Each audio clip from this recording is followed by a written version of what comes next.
Agora nós vamos comentar sobre os princípios e elementos de composição do Estado e formas de governo, nação e sociedade sem Estado. Isso aqui é muito importante, tá? Qual o objetivo de hoje? Estabelecer e compreender as relações de poder a partir de diferentes conceitos e temporalidades dentro da história. Muito bem. Estado, nação ou governo? Que elementos constituem esses conceitos na atualidade? Essa é a tônica da nossa fala hoje, né? Há alguns elementos constitutivos que geralmente são considerados fundamentais para a formação de um Estado. São eles, território, povo, governo e também soberania. O que é território? Um Estado deve ter uma extensão territorial definida e reconhecida internacionalmente. Não basta só os ocupantes daquele espaço reconhecer, mas tem que ser reconhecido internacionalmente, com fronteiras protegidas.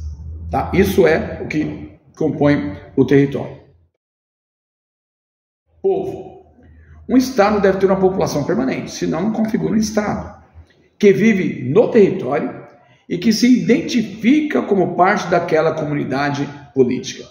Então, o povo, ele se identifica com aquela comunidade política. Governo. Um Estado deve ter um sistema de governo que exerça autoridade sobre o território e a população, por meio da elaboração e da aplicação de leis e de políticas públicas também. Soberania. Um Estado deve ter capacidade de tomar decisões independentes e autônomas em relação aos assuntos internos e externos, sem a interferência de outros Estados. Então, recapitulando, nós temos território, que é uma extensão territorial definida, um Estado é composto por isso. Povo, que é uma população permanente, que vive dentro do território e se identifica com a comunidade política, aquela comunidade que vive ali. Tem que ter um governo, uma administração. Um Estado deve ter um sistema de governo que exerça autoridade, tá? Sobre o território e sobre as pessoas, sobre a população ali, por meio da elaboração e aplicação das leis e de políticas públicas importantes. Soberania.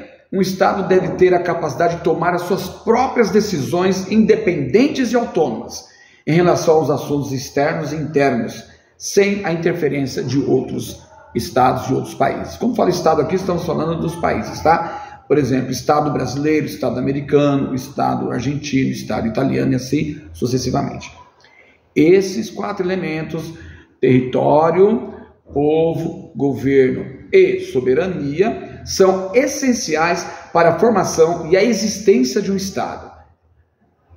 Embora existam variações e debates sobre a importância de cada um deles, alguns teóricos também podem incluir outros elementos, como a presença de uma Constituição, né? Ou a capacidade de garantir direitos fundamentais aos seus cidadãos. Também são elementos que podem ser incluídos para a definição de Estado.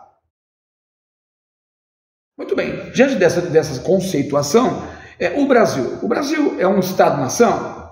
Sim. Vamos conferir isso? O Brasil é considerado um Estado-nação porque é um país que tem um território definido, uma população com características culturais, históricas e linguísticas próprias. Temos um governo que exerce autoridade sobre esse território e sobre a sua população. A sua construção, a construção do Brasil como Estado-nação, se deu ao longo de seu processo histórico, desde a colonização portuguesa até a independência em 1822. Nesse processo passou pelo período imperial, república e diversas transformações políticas e sociais que ocorreram ao longo do século XX. Então nós temos aqui o Brasil como um Estado-nação. Em suma, para a gente já finalizando, caminhando para a finalização, a afirmação de que o Brasil é um Estado-nação, o que reflete? Reflete a ideia de um país que reúne elementos essenciais para ser considerado uma entidade política autônoma e soberana, portanto, que com características distintas que moldam sua identidade nacional. Mas um ponto aqui importante, um ponto de atenção. É importante destacar que o conceito de Estado-nação pode ser desafiado por questões internas, Como?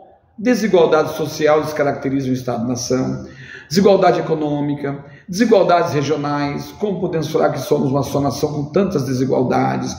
Também desafios globais, como mudanças climáticas e também crises econômicas.